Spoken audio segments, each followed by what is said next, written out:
Our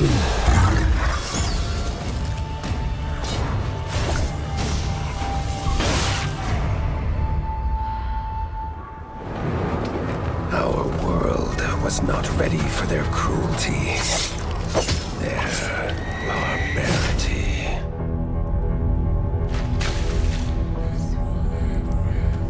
An ancient evil from a forgotten time, a forgotten place. The winged devils. They feast without fill, kill without reason, and will not stop until the world burns in blood.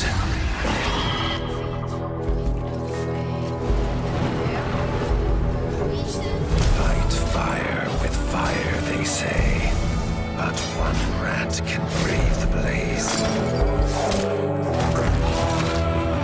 Wield the flame with a bloodlust even greater than their own. Tales of Iron 2, Whiskers of Winter. Doing all these things that we know and love from this iconic hero. Absolutely. I mean, I probably wouldn't choose the right chalice, but hopefully everything else in the game I'll have correct. It'll be fine. Speaking about the game then, let's talk about what the combat and maybe exploration will look like in Indiana Jones and the Great Circle. So it all comes back to the character, you know, what could you do? So combat, you know, compared to, we come from a background of working on Wolfenstein for a really long game, like big, double-wielding shotguns. This game is not that. This is much more adventure-focused game. So that means exploring more open-ended environments, having proper puzzles into the game that's challenging for the player to solve without you getting stuck, being able to scale the environment using your whip, but also, yeah, the combat. Like Indy is known for his knuckle-busting, brawler-style combat, so punching enemies in the face or even picking up a banjo and smashing them over the head. It's all about trying to recreate that really almost comedic matinee-style adventure. Absolutely. At the end of the day, he is an archaeologist, but not quite BJ, but he does a good job with what's around him. Can't wait to get into that. Speaking of utilizing the environment, can we talk about the puzzles that we'll see in Indiana Jones and the Great Circle as well? It makes sure that we put the player on a global adventure. We get to visit a lot of different locations. The reasoning behind some of these locations is a twofold reason. One is, of course, that it fits the narrative, the story that we want to tell. The other one is also to make sure that we introduce new, interesting, exciting environments throughout the full campaign. So you will get this dynamic pacing of, wow, a jungle, a desert, mountains, you know. So we're really trying to make sure that that balance and that contrast feels exciting and thrilling at all times.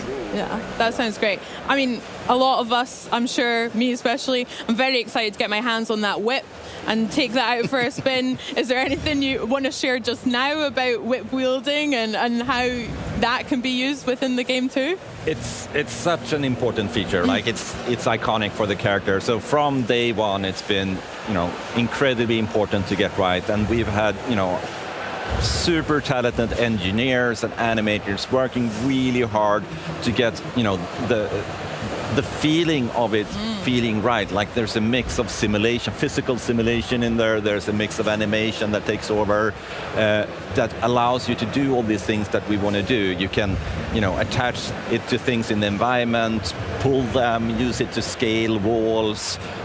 It's also a combat tool, so really being able to use primarily as an entry point to combat is a very good use of the whip. You can use it to disarm someone, so you can turn around and then use it to pull an enemy into what we call clinch, so you can punch them.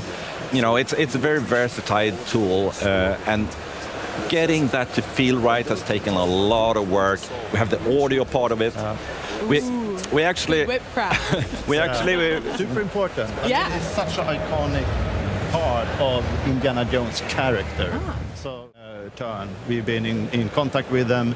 They are the experts of the IP, they are the experts of the franchise. So seeking their guidance sometimes and making sure that we are on the right path has been invaluable and, you know, a really good experience. And speaking to what fans can expect, you know, there are two sides to that. For people that are fans of the franchise and fans of Indiana Jones, this is absolutely your fix. This is your Indiana Jones fix, right?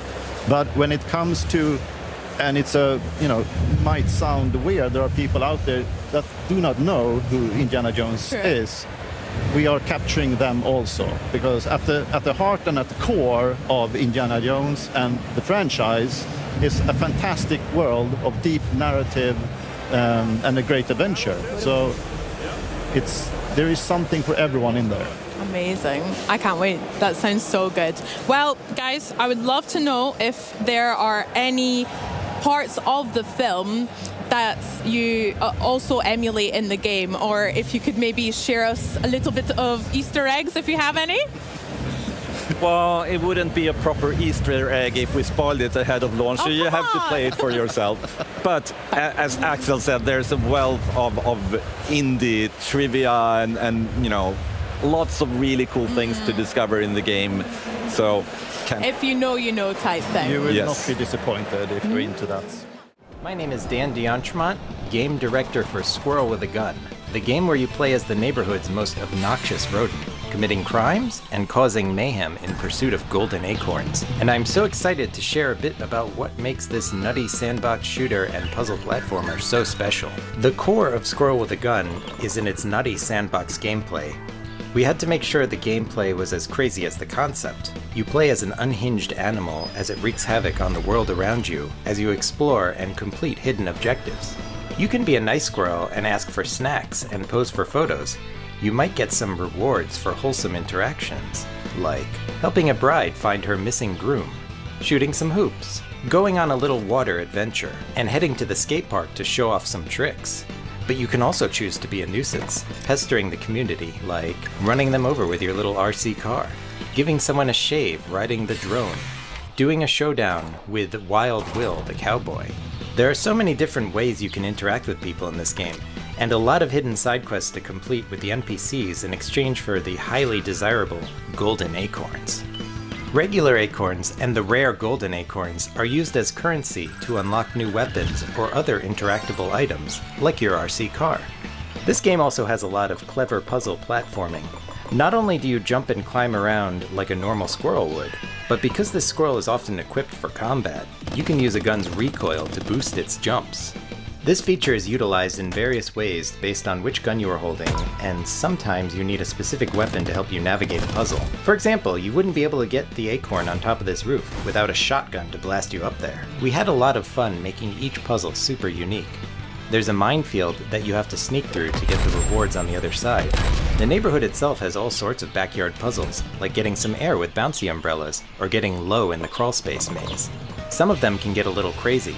You can take to the sky on a bouncy castle, and head underwater to get some rewards. Let's take a quick pause in the gameplay to show off some cosmetics we've been working on to style up our squirrel. My favorite outfit is the diving suit because it lets you explore a hidden underwater cave that you otherwise wouldn't have access to. A few of the cosmetics even have tactical effects. Wearing a bomb suit will reduce explosive damage, and the sparkler hat can light propane tanks on fire. And of course, you can't have a squirrel with a gun without the gun. There's 7 different weapons to unlock in the game, each with its own unique takedown and jump boost. You can learn more about them by watching our previous Arsenal trailer. Each one is a blast. I hope you learned a little something about how squirrels can wield weapons and cause chaos. And I can't wait for all of you to get your paws on this passion project of ours.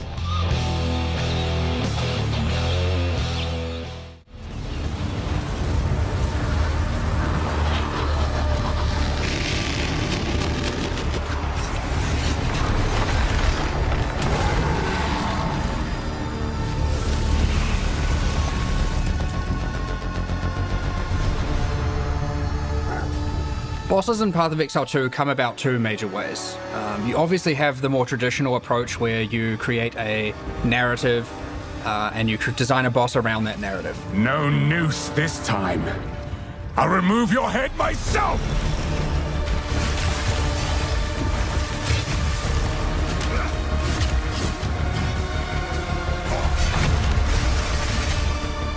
The second way, well,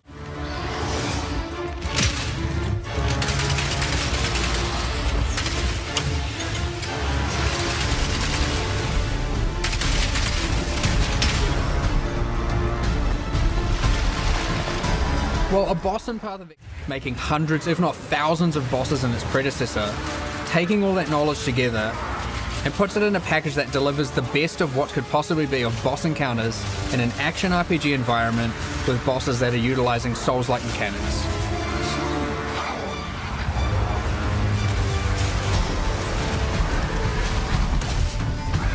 Despite the fact there's over 100 bosses and more to come, a lot more to come, every single boss fight is completely unique or anything like that.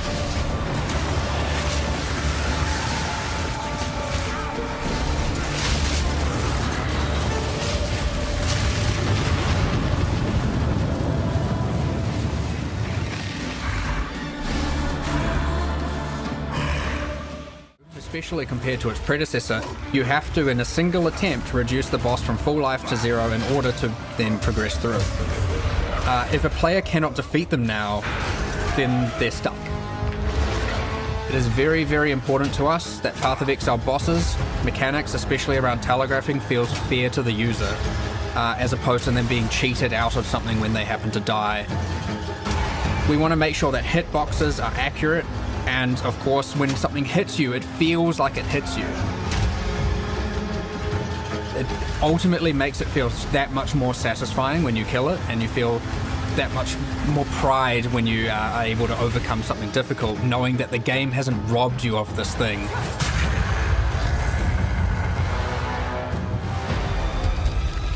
At the end of the day, you want to see that healthy balance where some people are struggling, and you want to see that moment, that second-hand moment where someone overcomes that challenge and is so happy for doing so. And so I'm looking forward to that.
video games that we've played for decades, I don't think many people realize. Working with Games Workshop, we worked hand in hand on the story, the setup, the Space Marine chapters, even like the enemies that you fight. So it was a great collaborative effort. Yeah, no, I can totally imagine. And because of that, with 45 years, you say, of history, I imagine it's quite a challenge when it comes to making a sequel to a popular game for core fans who've been with you the whole time, but even trying to entice new folks who, like myself, I haven't played the first Space Marine game. So I'd love to hear a little bit more about, what does this mean for those who have played for ages or maybe uninitiated to 40K? Yes, that's a great question. It was definitely a challenge to create a game that both respected the franchise, respected the fans, but also was approachable enough for people to play it. Now, I know you said you haven't played Space Marine 1. Please don't hurt me, Tim. I'll get round to it. That is totally fine. Yes. Don't worry that, if you haven't played the franchise, jump into Space Marine 2. If you're just a fan of over-the-top, in-your-face action games, this is the game That for you. sounds like a bit of a... They have their expert writers, we have talked to the community. We made sure that we are delivering the game and the experience that really is true to the franchise, and to really make you a true Space Marine, to that power fantasy of being the most badass soldier in the universe. I mean, have you seen the sort of stuff they're up against? It's crazy, right? I was going to say, looking at it, that was going to be my next question, actually, is how is this love and this influence reflected in the action and the pace of the game that we're looking at here? Because this looks, well, you said it's quite intense. It looks really full on. Yeah. Yes. The key to Space Marine 2 is both the complex melee system and the range combat. One of the things that you will see is, Titus has to use everything in his arsenal, from blocks to hits to dodges to grabs to glory kills. Nice. It's really a very visceral, intense, and in your face. Yeah, absolutely. It looks so good. So do all of them have different kind of that up-close melee ability that we just saw as well? I know there are multiple folks you can play. Yes. Yeah. So one of the great things about the game is we have a campaign where you play as Titus, and he has two squad mates whom the computer can play them, or your buddies can play with you. Oh, fun, okay. Yes. Great. And then we have a PvE campaign where you can play as your own Space Marine. Ooh. And you can customize your Space Marine. You can be the chapter that you want. You can upgrade. That's great. And then that also leads to PvP. So you can go head-to-head with other humans playing as Space Marines. Oh, that sounds good. Absolutely. That's a bit of us. I like that. And here's the range stuff that we're seeing here Yes. now, yeah. This is the thing, like, the action is very intense, and at times the number of enemies can get quite overwhelming as well. It's not just about the fact that you're dealing with someone far away, maybe someone up close, because I can deal with one dude. Yeah, I'm fine with that. he's fine with that. Tell me about the for sort sure. of technology you've had to develop to allow for there to be so much going on screen at once. Yes, so the key critical component of this experience. That was sick. by Yes, the way. that is Are you an kidding me? awesome glory We kill. just need to quickly go, nice job, Tim. Like that, Tim. Yes. You need to use every weapon in your arsenal. Every move that you practice to stay alive. You can see here where the Tyranids are moving into the battlefield, and they're just on their way. falling off. It's nuts. And as they approach, they immediately break out into individual units that have their own AI. I was going to say, how does that work with the swarm? Are they all on a set path, or as soon as they land, is it just like the fastest route they can get to you and start messing you up? So our new advanced AI director coordinates the battle. Nice. So the swarm can come from different directions. The swarm kind of like breaks apart, like when they separate. That can happen at different times, based on the state of the battle, based on what you're doing, and based on what your Space Marine buddies are doing. Also Tim, quite you've reactive. done it again. Did you see that one? No, I'll watch that that one one. was sick. And what's the show about? Oh, that one was- Oh, Yeah. yes. I'm so distracted. This looks so good. You just said that they assess what the state of the battle is. Yeah. So does that mean they're also reactive? And if they're thinking, oh, he's got this lane covered, let's direct some around here to sort of flank. Is that the sort of thing you're talking about? Yes. So you are a Space Marine. You're a Primaris Ultramarine. Okay. But we can't make the game super easy for you. Nah. So you'll feel like, I'm bashing these Tyranids, but then they overwhelm you. And then the AI director can bring in more advanced units from different directions. They can flank you. So the ultimate goal is to to feel like you're not going to survive, to feel like this is you're going to lose, but you make it and you win, and it's a great feeling. It's like at every opportunity you're just about to like close the gap. Sheer size of it. Yeah, here we go. Look at this. Oh yeah. I mean, we can see a little bit of the Yes. storm here. Maybe. Yeah, that's a flying. They're flying Tyranids. In this particular battle, they're attacking these huge kind of radio towers, Nice. and you just like destroy them as you try to survive, because they start landing. Different units start landing on the same platform that you're on.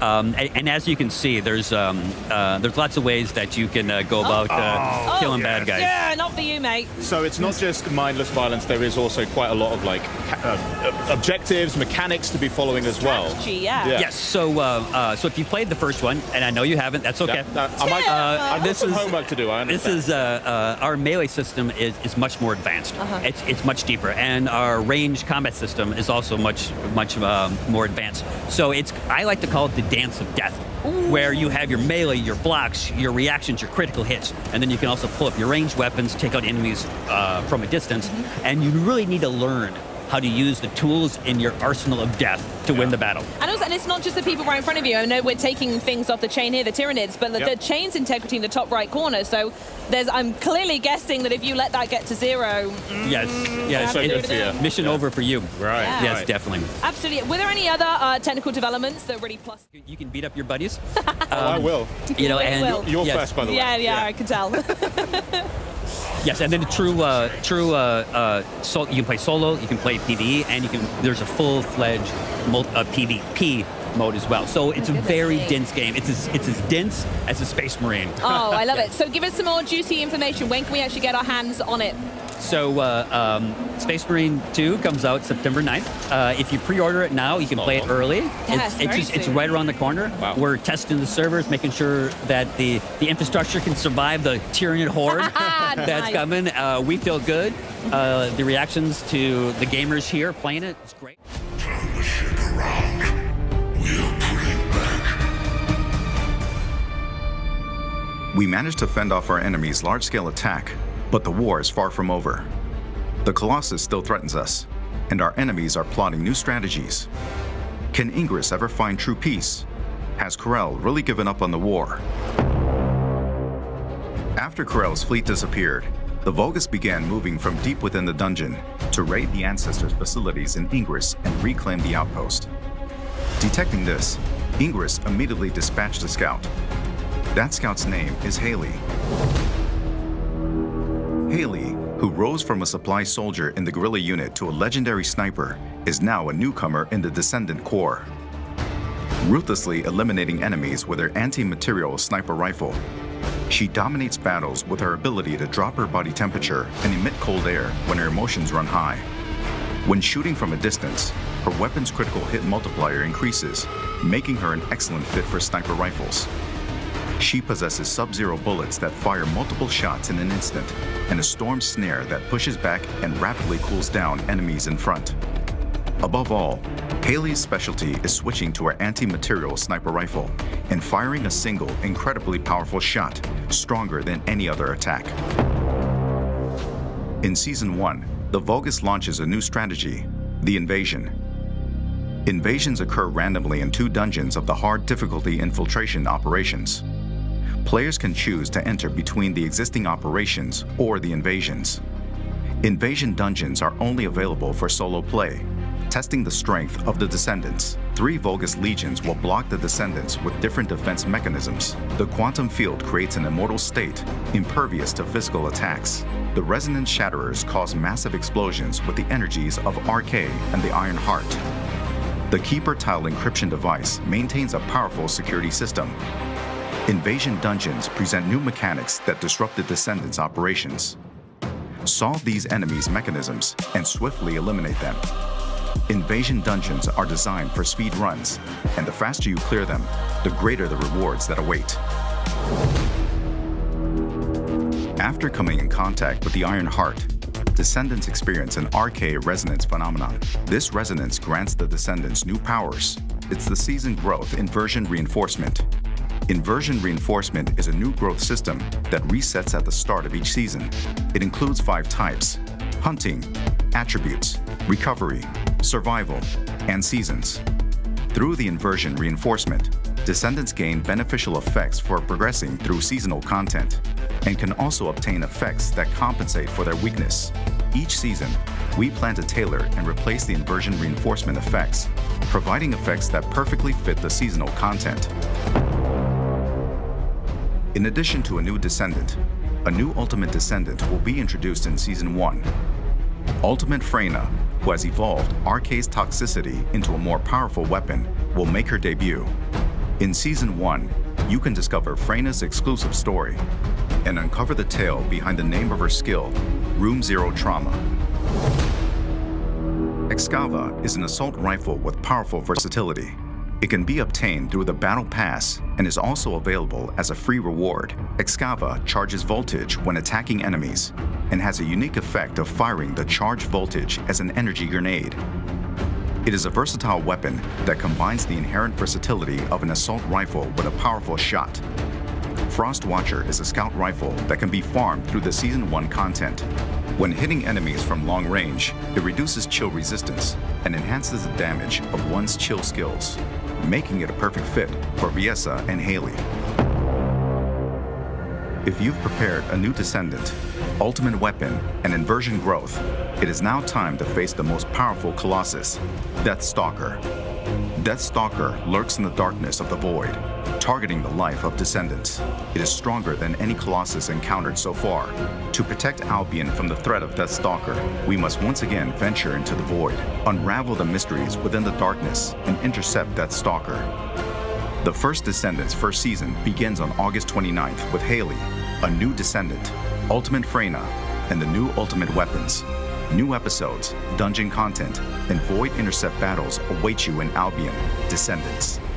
The first Descendant, Season 1 Invasion. Play for free.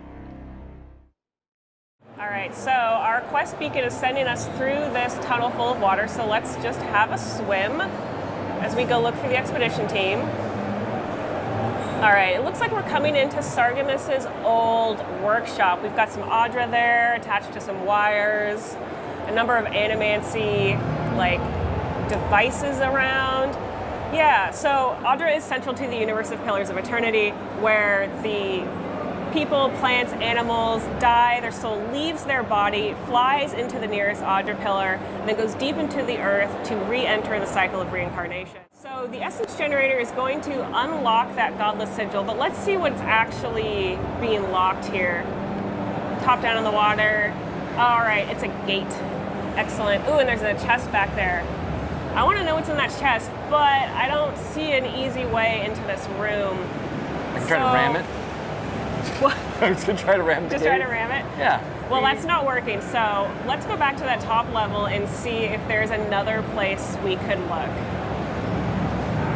Just check this area a little more thoroughly. All right, it looks like there's a breakable wall there with an explosion symbol on it. We're not going to be able to break that down with our swords, so we're going to need grenades. Nice. I was going to try to ram it again, but I don't think you would have liked if I tried to ram it again. Here we have an essence generator. This is going to unlock that gate. You can see that it has an electricity symbol on it, so that means we need something with electricity to turn the generator on. For us, that's going to be an electric lily seed, an electricity spell, or if you have a companion with you who uses electricity, you could use their ability too. For us, we're going to need an electric lily seed, so why don't we get that equipped? I finally feel like I'm on a cooking show where something's pre-cooked. You're like, and here's the chicken! And here's the switch, yes. You did it. All right, so the generator is running. We've got an accessory and some crafting materials. Let's pop open the inventory and see what we have. Band of Transcendent Suffering. So we're gonna deal 10% additional damage, but also take 10% additional damage. It's a little risk, a little reward. I think it's gonna be fun. Let's equip it. I like it. All right, back to swimming, following our quest beacon here. It looks like we're coming up on Sargemus's library, an enormous library, which is pretty impressive in the world of AORA, where there is no printing press, so all these books are handwritten. It looks like we also have a number of red dots in our mini-map in the top left corner. That means there's enemies nearby. So let's deal with these spiders. What do you want to do, Chris? Oh, I'm going to sneak up on him and You're I'm going going to to sneak get up him. on them. All right. Nice. Quick and quiet. Give me a power attack to that spider. Arcane Veil. Corrosive Siphon. Spread the love around. Oh, yeah. Everybody Spiders love the everybody gets corrosive some. siphon. All right, Yeah. another power attack on that spider. We're building up that stun meter over time. That's going to allow us to do a special attack when the stun meter's full. Looks like Kai's done his companion ability, and now he's taunting that spider, drawing aggression away from us, which is very nice. And now we get that special attack. Hit it with some electricity. And a little bit of electricity grenades. Back off and finish it with the wand. Awesome. Easy. Nice job. Thank you. All right, let's keep moving. Ooh, it looks like we've got a blocker here, some webs in the way. Thankfully, Kai has an ability that will let us get right past that. Let's use Kai's fire starter ability. Ready, bang. And that should burn right away. There we go. It's always handy to have a useful friend around. A guy who can do tricks. Yeah, right? He always has a Like- lighter. And, you know, I'm walking around, I run into a web, I'm like, there it is. I got to get Kai. Call him He's up. dependable. That's what we say about Kai. All right, so I don't see any sign of the expedition team, but what I do see are some Zorops and a water beetle. So let's join their party.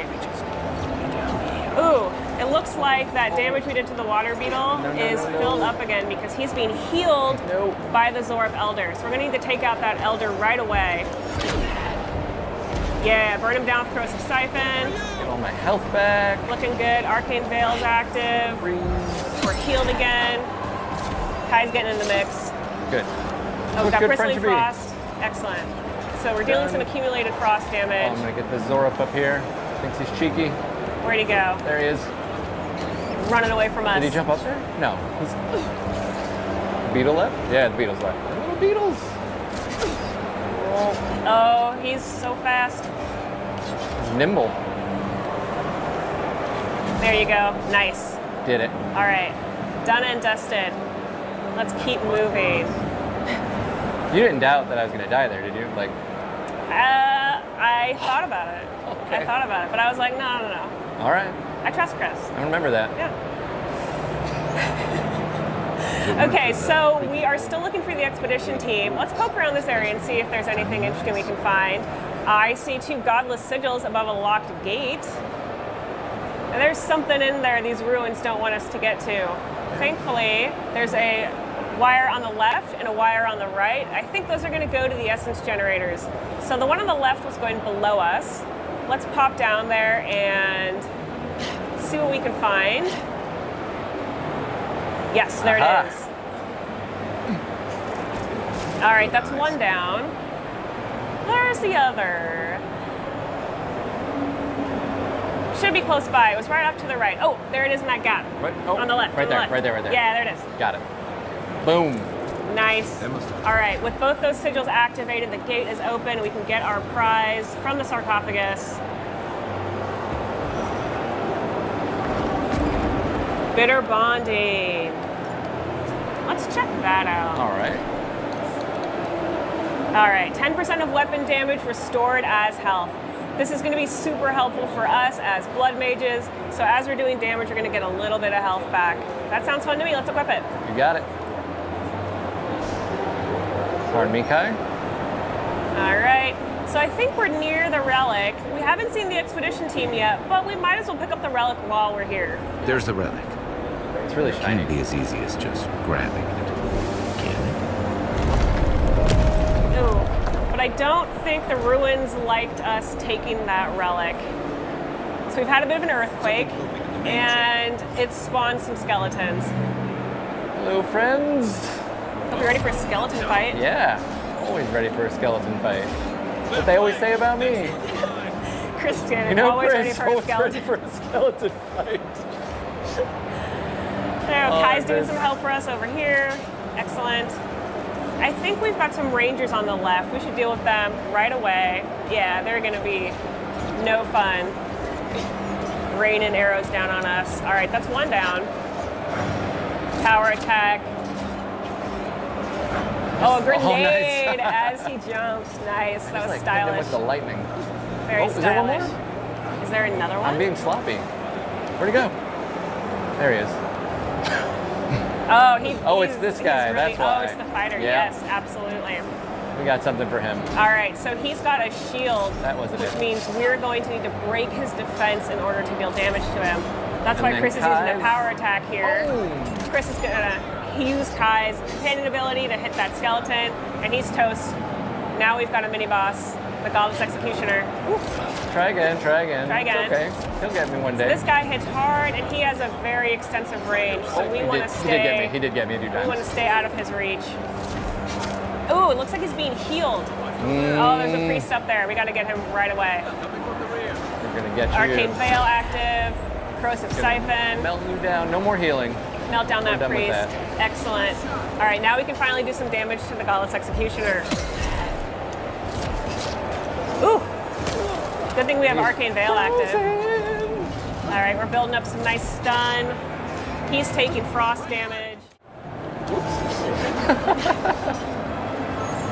All right. Ooh. Maybe Kai wants to get in on this too. Kai, give us a hand. Oh, and Kai finishes him off. Thank you, Kai. Such a good buddy. Well, we still got a few more skeletons to mop up. All right, hit him with a electric lily. Oh, no. We're gonna need to break his defense before we can do some damage on him. All right, I have to stop messing around. One Oh, moment. Chris. One moment. There you go. First Get that health back. Oh, it didn't work. I got potions. All right. Resorting to a They're over potion. here. I can't believe it. I know, it's the first time all day too. All right, there's the ranger. This. And Another this. electric lily. Yes, come into my electric pool of fun. You, sir. I've had it with you. Yes. Bristling Frost does it again. All right, Kai, I need some help. Thank you. Thankfully, And Kai's again. here to give us a hand. Boom. See? Awesome. You were So worried? we built up that stun meter, and now we got to use a special attack. I wasn't worried at all. Okay. I was a little worried. I was a little worried. That's everybody. All right, I was a little worried. Okay. Okay, it looks like the fight is through, so we can keep going. Ooh, it looks like that earthquake caused some roots to grow and this area to flood, giving us a new way out of this zone. Our quest has also updated there on the left side of the screen. Now we have a few new objectives. At this point, we have a few options. We can go back to town, Paradise, and look around the Adirian embassy and see if there's anybody who wants this relic that we've grabbed. Or we can go back to the Oracle and say, hey, I got your relic, and see what he does with it. Or we can continue looking for the Adirian expedition team, which we still have not found. And it's looking like one of our quest beacons has turned into an area beacon. It's that little circle inside the larger minimap circle. That means there's something more to find in this area, so we maybe need to look around. Hey, I see a purple crack in the floor. There it is. What's that? Yeah, what's that? Let's crouch down through this sneak through ivy. I bet there's something back here. Ooh, a hole in the floor. Perfect. Kai does not like the vibes. Oh. This Looks doesn't like look good. No. Not Looks at like it all. might be the Adirian expedition team. Oof, this is Yeah. awkward. Yeah, that's the expedition leader's journal. That's too bad. Well, we found the expedition. Looks like they've only been dead a few hours. But how did they get in here? They can't have come the same way we did. We swam here. What's stranger is there's not a scratch on them. No sign of what killed them. It's like every member of the expedition team just collapsed. Looks like we passed this intellect check, so I want to select this one. They didn't get locked in here on their own. The Oracle put them here. We're using our big brain. Problem solving. That's right. Here's an idea. This temple is full of old animancy equipment. Could he be building a giant animat? I've heard of those, but I've never seen one. They're suits of armor brought to life by bound souls, right? The Oracle couldn't have put the expedition's souls in the statue of Aethys, right? Let's go ask him. You were gonna do the crack? You can try. Oh, I can't do it either. Oh, that was a good one. That was a good one. Whatever the Oracle has planned for that relic, and for us, it can't be good, Envoy. Aethys is a dangerous god associated with Eora's bloodiest wars, and he recently killed thousands of people in Deadfire. Now, we have a piece of him, and we're about to face a maniac who wants it desperately. Tread carefully. He's got a perfectly reasonable explanation. He seems, you know, It's gonna be on the up and normal. up. Yeah. Yeah. These are things that people do. You have been gone some time. Do you carry the splinter of Aethys? I found the bodies of the expedition team in your workshop. Did you kill them? Ah, I did not expect you to be so thorough in your explorations. Nevertheless, I am impressed. As to whether I killed them, well, that is a matter of semantics. Does death occur the moment the heart ceases beating, or when the soul is broken upon the wheel? In one sense, then they are quite dead. In another, they remain very much alive. In either case, they have entered a state of change, and the impetus was mine. Let's see. It looks like we passed this perception check. You're gonna put their souls in your statue, aren't you? Yes, you and you alone see my purpose clearly. You see, I have given them the opportunity to be part of something larger than themselves. With your help, I shall give them a new commission. To prosecute the redemption of a god. How do you expect to redeem Aethys? Do you carry the relic I asked you to collect? I do carry it. We do. Excellent. The relic you have retrieved was stolen from Aethys' body. He is bound to it, or it to him. And before the events at Ukaizo, he would speak to me through it. He speaks to me no longer, but I believe he resonates with the splinter yet, as I do. If I am correct, when it is placed in the statue, the magnifying power of the Ardra will draw him into it, and he will be trapped. Locked into the reliquary with a chorus of furious souls acting as his conscience. He will finally begin the work of making right all the wrong he has done. All that is left is for you to place the splinter into the statue's chest. Will you do it? I mean, we could just give it to him and he could go up there and What do do it. you think? We gotta go No, up there I and want do to it do too? it. I want to do the cool stuff. Okay. Yes, I will put the relic All in the right. statue. I want to see where this is going to go. Once you have placed the splinter into the statue... I'm just saying he could go up there and do it. Like, He's 600 years old. Give him a break. He's got brittle bones. all right. All right, guy. This time I'll bring it up there, but next time, It's your turn. yeah, you're gonna fight the skeletons. All right, let's hop up on the scaffolding. Get the relic in there. Nice. There we are. Now, to fill the statue with essence. Do me the honor of pulling the lever, just there. And my lord will All right, let's do return it. to face justice. Any moment. Oh. My god, Aethys. Are you there? No. It's not working. How long was he working on this again? A few years. Oof, this is gonna be awkward conversation. Yeah. Let's see what he has to say. My lord Aethys has not returned. Something is missing from my design. Something I did not account for. It must be the chime. Without its ringing, he cannot hear the statue's call. My cousin, will you join my holy work and lend your chime to the cause?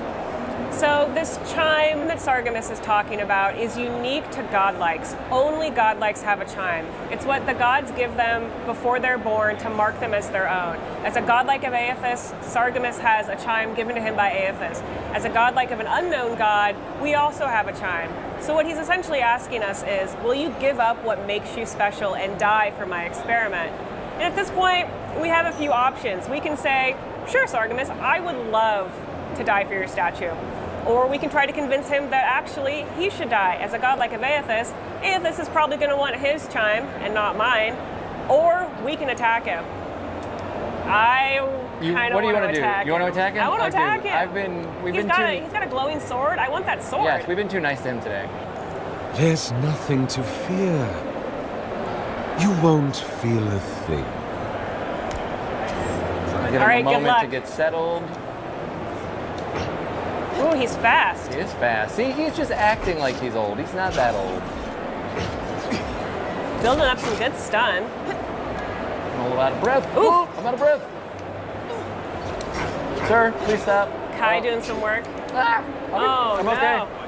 All right, second wind is activated. Second wind. We're up. See, still not a death, Down but not out. technically. Not a death. Bristling Frost activated. Let's just do some There we Frost go. accumulation, Arcane Veil, and Corrosive Siphon. Nice. I will take some of the aggro. Kai's using his companion ability. Now he's drawn the aggression. That's going to be really helpful for us. Grenade action. Little power attack, and grenade. Boom. Kai gets that. Oh, Oh. perfect. Perfect. Well done. They'll put that in. Well done. Thank you. Let's loot his body. Yes, definitely. Yeah. All right, he's got a great sword. Last Light of Day. Can we equip that, please? Of course. Ooh. Beautiful. All right.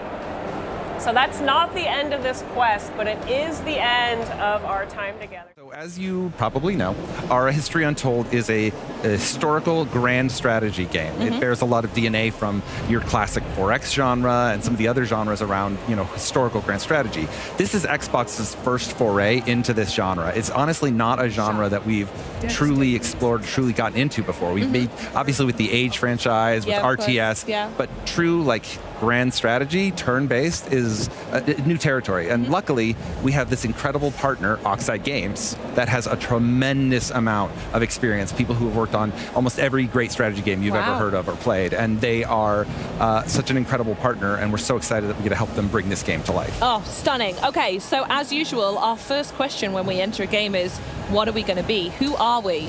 Yes, so right now you can see I've got Shaka Zulu here as the head of the Zulu Empire. He has all these different interesting abilities. We have 10 leaders here at Gamescom. Now, when the game launches, we'll have over 30 leaders available to play from. Wow. But we only brought 10 with us to Gamescom this year. So you can fit in the suitcase, I get it, yeah. Exactly.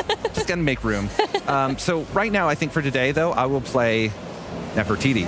Lovely, okay. Why Nefertiti? What's the choice there? So if you look at her different abilities here, you can see things like farms and their upgrades provide additional food per turn. She gets big bonuses if she's next to rivers, as kind of a reference to the work on the Nile. And then as sort of a person who is very famous for being a royal wife and a queen that pushed the religion of the worship of the Aten, the sun, she had this opportunity to have these awesome religious abilities. So when you found a religion with her, it spreads faster and you're able to move it more. And in those early eras, it can be very, very powerful and a really strong source of prestige, which are the points you need to win the game. Interesting. Okay, let's crack on with Nefertiti then. And here we go. This is my favorite bit, map building. What do you suggest we go for today? Well, we've kind of pre-set up a map that we think will be a good show for us. We've got 8 nations on the map. We have average sea level. You can change everything in the game from the temperature, the humidity. The humidity, wow. Even the axial tilt. And so this is one of my favorites because when you imagine, the Earth, you know exactly how it's tilted to the sun, right? So pretend that it was like a planet that was more tilted. In that case, the map it would generate would have a much hotter hotter area, a much colder area, a broader cold area, depending. So it generates all of those things based off of that. Now, you get a deterministic seed, which is basically a number that you can put in, and as long as you have the same options at the same seed, it'll generate the same map, which means that if you fall in love with a map, I fall in love with a map, we can share it. Oh, I love that. Okay, awesome. And what was the size of the map we went on here? Because I know, especially when we call this a grand strategy game and referring to some of the other games you've mentioned already, map size and scale and detail is so important. So A, what are we doing today? And B, what options do you have there? Yeah, so honestly, the game has a number of different map options. At its largest map size, you can fit up to 36 nations on there. Whoa! All at once. Goodness and me. Thanks to the power of simultaneous turns, which is one of the unique innovations in ARA, the players are able to all take their action within the time term, whatever the time limit is you set in multiplayer, and then a single player as long as you want, and then you submit the turn, and all the actions resolve simultaneously. And it goes, okay, interesting. And so you can play with 36 players, and it's totally functional. Doesn't feel like it. Wouldn't really work to play 36 players one at a time and over time at a time. Yeah, with a cup of tea, like, come on, lads, I would take off for a while, you know, and then come back, and it still wouldn't be my turn. Absolutely. So what's this exposition that we just got at the beginning of? And also, Act 1 is an interesting thing to read. Yeah, so in ARA History Untold, the game is broken into 3 acts. Okay. Now, you play the same leader from the very beginning of the game all the way to the modern era. When we say a history untold, what we're talking about is the untold history of this alternate Earth, this alternate life of this alternate ruler. And so you play the same history, you play the same ruler, the same nation. Okay. You take them from the beginning of the first agrarian, the first farms, all the way to the modern era, and even a little bit into the singularity age. Oh, God. Okay, well, let's together. jump in. I want to see this first bit, and I'm picking up on that singularity bit because that sounds wild. All right, so one of the first things you probably notice is that ARA has a kind of a different presentation. You know, a lot of these games are inspired by board games, you know, hexes, tiles, and I love those. But with ARA, we really wanted to deliver the player fantasy of being a leader of a real world, the choices you make. And so there are things like organic borders, so where the river goes is where the natural borders are. Oh, I love that. And you could do other things like, if you zoom out and look around, sometimes you'll see mountain peaks out in the distance because your people could see those mountains. For right now, though, it looks like we have a nice little temperate forest here, some plains that are lovely. We've got some grains available, and we can zoom all the way down and see. Oh my goodness, you get so close. Yeah, there's some wheat growing over here, and then if I zoom in over here, you can see some rice that I could turn into some rice farms. Over here, it looks like there's some dangerous predators, in this case, some wolves. Oh, interesting.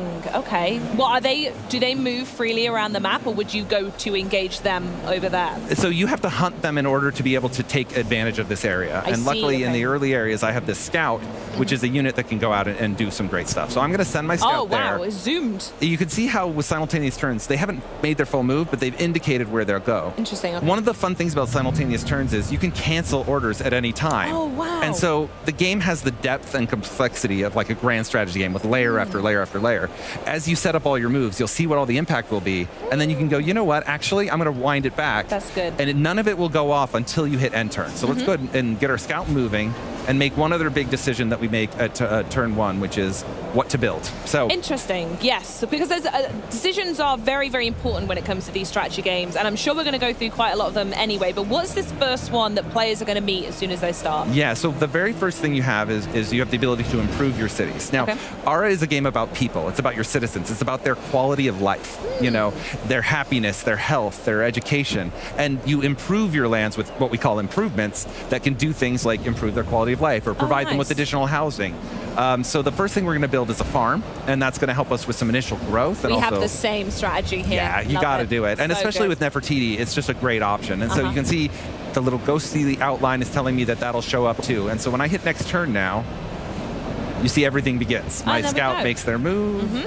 You can see the people have begun work on their farm. Oh, that's so nice. You know, they're people working away at the going, thing. Whistling away. Good stuff. Yeah, over here I've got my great hearth, which is sort of the center of our power right now, where our leader lives. And then if I go back over here, I see my scout is over here. Now, I'm going to send my scout to hunt these wolves. Ooh, okay. Hunting a predator is about clearing the lands for you to be able to use, and I'm definitely going to want to build farms over here, what with the rivers and Nefertiti's abilities. 100%. Beyond that, when you hunt animals, you also can end up getting some early resources. And so you can see the little guys going in there, getting ready to hunt the wolves. Good the wolves luck, running guys. away. But the value of this is going to be that I'll send back furs, possibly food, maybe even feasts that could help boost my city's power. So yeah, nice. The next thing we're going to do is pick a technology. Ooh, okay. All right, so I'm going to let you pick, right? Oh, Matt. Okay, here we go. I'm sitting straight. Let's hear it. So we're in the ancient history era. ARA is broken into 12 eras across 3 acts. And so right now we have these very early beginning human technologies of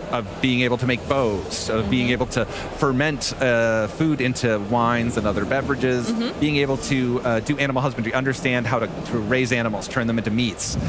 So what are you feeling? What are you aiming for? Knowing what you see around you here with the rivers, the water, but also some of those grains, what feels right?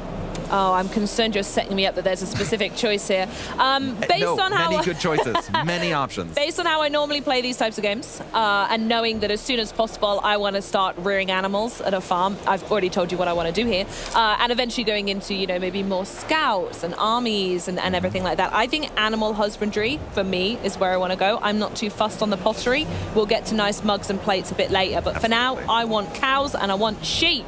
Let's do it. And then we should go and take a look, see if we can find some of those things with our scout here pretty soon. I will say quickly, though, on that decision, as it's such an important one you make at the beginning, what's a good option for first-time players? Is it animal husbandry? Is that the route you would typically kind of recommend people go for? Well, honestly, there are a lot of different things you can do. It depends on what your strategy is. You should really pay attention to who your leader is and what their powers are. So if I was playing Shaka Zulu and I was intending to meet my neighbors and go and try and conquer them right away, I might pick archery. But if I was playing as, again, Nefertiti, I might go for grain storage. See, I knew you'd set me up. I went for the wrong one. Or animal husbandry. Because either of those will involve farms that produce more harvest with her that help, especially if I have rivers near me. But if I was on a coastal island, if I was playing on an archipelago, which I think I pronounced correctly. I think it was good. Close enough. Yeah, that's what I would say. I would maybe go for rope making, which can help you get early boats and those types of things. Good, nice. All right, so we still have our scout idol here. We're going to move them out into the wilds. Yeah, let's expand the territory. We see the fog of war everywhere. You've discovered, what's that just down there with all the little pots and pans? Oh, yeah. So these are basically the remnants of forgotten civilizations. Nice. They contain... Stonehenge is just there, is it? Yeah, just an older circle that was made by some nomadic society. And so eventually what will happen is I'll be able to pick those up with my scout. And as I do... we'll be able to discover some things, and those things will possibly help me. So right now, for example, this collected some furs and some statuary. And so now we're going to go ahead and take this stuff. Now, one of the big differentiators for ARA is that it's taken the complexity of a crafting system, but really stretched it out over 12 acts, over the entirety of human history. And so at any given time, you can build these things that you can use as amenities in your cities. For example, because I found some statuary, I can take those old statues, I can put them in my city, and for 10 turns, I'll have additional prosperity. Nice. And if I had any culture improvements, like say a library or more like a museum or something, or an artisan studio making those pots and pans, there we go. They would get a bonus as well from the being inspired by the beautiful statues. So I'm definitely going to equip that now, and you can see it's going to raise the quality of life of my citizens, and then I'm going to continue to build. Now, I'm also going to go ahead and money talks, right? It does indeed, Matt. Yeah. So you can always get more wealth, and if you get more wealth, you can use it a bunch of different ways. Yeah. One of the ways is you can rush production. I can throw money at the problem. So you can prioritize things in the heat of battle if something's going on and you need it. You need it, absolutely. Ooh, okay. Now, you might notice these cougars over here. Pumas, bearcats, all names for the same animal. But they are here. Mountain lions, that's another one. There's another one, nice. It's the animal with the most names. I don't know if you know that, but it actually is. I never thought of it that way. Weird, but it's true. So I can take them and hunt those, but I'm not gonna, because they're a little more dangerous. It'll take me 2 hunts, and I'll be at danger 4, and I could really lose a lot of health. So, like we said, we're gonna go look for some friendly animals. Let's go find some sheeps. Let's go find something a little safer. The thing I've also found quite interesting is you haven't met any other people yet, and you said this is a small map size. Yeah, right? So even on a small map size, there are quite a number of regions. There's a lot to explore. Pressure or instant sort of heat that someone's right next to you and you're fighting for resources. Not necessarily. Is that intentional? There is a bit of an intention to give people a little bit of space at the beginning, but honestly, you can set the game up in so many ways. There's so many options with map generation. You can make a tiny map where everyone is clustered together. You can create it so there's very little land or only a single continent, all of these different things. So in this one, this is a map style that really benefits that. And if you zoom in here, you can see our farm. Wow. When you build improvements in ARA, they sort of expand to take the space you give them. So this is a farm that's been built out here. You see the little scarecrow. Let's say how aesthetically it's just set that up. As someone who meticulously spends a lot of time in every game making things look nice, it's got little paths, it fits to the borders, it's lovely. One of my favorite ways to honestly play is when I'm building a farm. The reason I chose this region is because I like big farms. I like them to stretch out, and I know I'm going to build a farm here with this grain. Of course. I want to make sort of a agrarian district along the coast here, so there'll be a bunch of beautiful coastal farms, and then over here will be like my city center.